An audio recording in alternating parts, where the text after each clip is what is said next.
Hello, how's it going? Drew here with a quick video for y'all. And in this video, I am going to be talking about what happens and what do you do if people don't like your content or you're getting criticism or any sort of feedback like that, or you have fear of criticism and that is holding you back from creating content.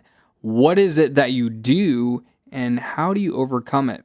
So I'm going to dive into that right meow. So the first thing that you have to understand is for me, I always see it as a mindset thing.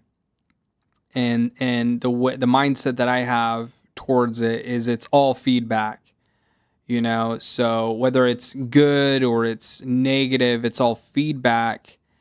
And that you'll know, I feel like most people can tell the difference between someone giving constructive criticism and someone being a jerk, and I think it's important to keep that distinction in mind. And I think that just like with business in general, and building your brand, you really need to have the mindset not to take it personal, and that at the end of the day, the people who are consuming your content are coming from all walks of life. And so you really need to have that mindset, because at the end of the day, you know, you're not for everyone and everyone's not for you. And so it's important to understand that when you're making this content, is you're making it not for you, you're making it for your ideal audience, the people that you elect to serve and all that fun stuff, and you want to add value for, it's for them. And if some rando, you know, criticizes your hat, and you have a very extravagant hat that you wear in your videos and they don't like it, it's like, who cares? That's not relevant to the message that I'm saying. And so I think criticism can be a good thing, and some negative criticism can be good and tell you what you can improve upon in the future. Like, for example, all right, so, and this is the video. This has a great example, and the way I reply to it was just, I appreciate that. I will work on that in future videos. So if you are getting criticism, constructive criticism like that, like I did in that video, it's a great opportunity to, again, not take it personal and take it as, especially if more than one person has the same similar type of constructive criticism, use it as opportunity to improve. And another tactic, if you could even call it that, is to ask them, why do you feel that way? Like, where you like. I was asking this person who left this comment, what can you please elaborate on what specifically you were confused about in this video tutorial? And I definitely work on being more clear in my future videos and all that jazz. So I feel like you engaging with them and asking for clarification is really, really good. Another thing that you can do to avoid criticism and all that jazz before you even make content is to just put out some like kind of like one video. Like, if you're gonna do a series of videos, or gonna like on a certain topic or whatever, you could do one of those videos, so on a certain topic, let's say, and then you can put that on your, like, if you're part of a Facebook group or on your Facebook page or LinkedIn or whatever, and just be like, hey, I'm looking to do a video on this type of subject. Here's like the first video. This is kind of the format I'm going for, and this is what I'd be talking about.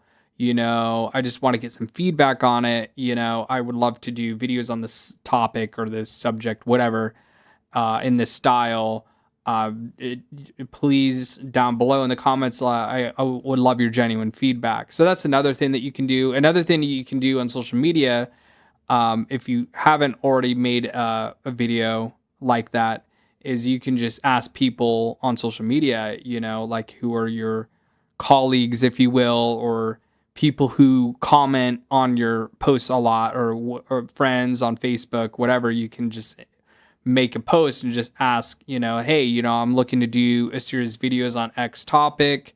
I, would love to know what out of this topic, what are some subtopics or things that you would like content on, or questions that I could answer as, like, let's say you're a realtor and it's like, or a mortgage person. What are some questions about mortgage that you would like answered in a video? What are the things that you're really confused about in the realm of mortgage, and that are you find cumbersome or confusing? I would love to make a quick video answering those questions. So that could be another way that you kind of avoid that criticism or negative feedback, because you're asking what people want in the beginning, and that will save you a lot of headaches. So I think asking people is a great idea. And of course, with Facebook groups, you can do, if you are an admin on a Facebook group or you have the proper permission, you can always do polls. That's another great way to figure out, what type of content people want to see, and then you make that content, and then make those people happy, right?